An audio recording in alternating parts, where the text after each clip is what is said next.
Okay, Taurus, we've got new moon in Virgo. What are we doing here? We've got the King of Pentacles, so that's a nice stable thing here, Page of Cups, and the Lovers.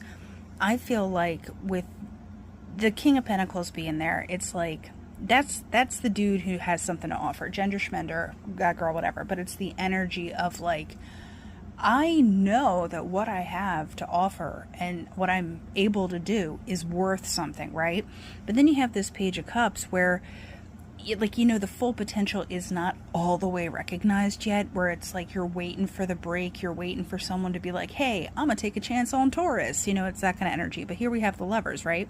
So that decision is coming.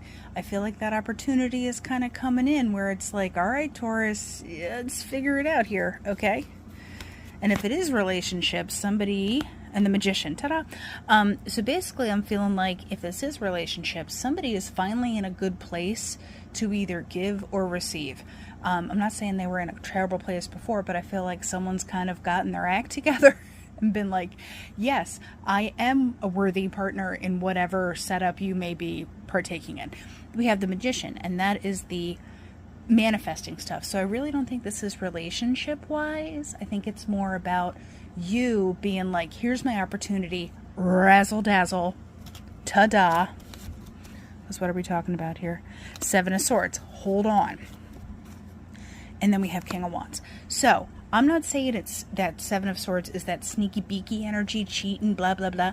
There's a strategy to it too, okay? So it's not like you're being sneaky, but you're also like, you might do something where you're like, surprise, it's me. I, maybe fibbed a little bit on my resume or something like that. Unconventional ways to get your foot in the door. So don't knock it till you try it. King of Wands. You're trying different angles, and I feel like that's what allows you to manifest. Gemini, new moon in Virgo. What are we doing? We've got the Two of Swords with the Eight of Swords. Hold on.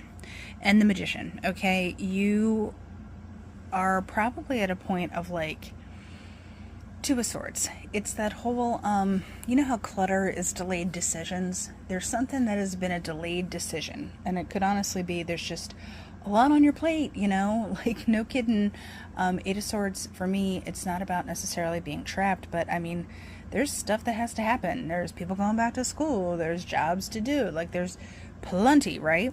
But with the Magician, I feel like you might get a little pep in your step, being like, I got this, okay? Like, I don't know if you bought yourself a new planner. I don't know what you did, but it's like, Six of Cups. Yeah,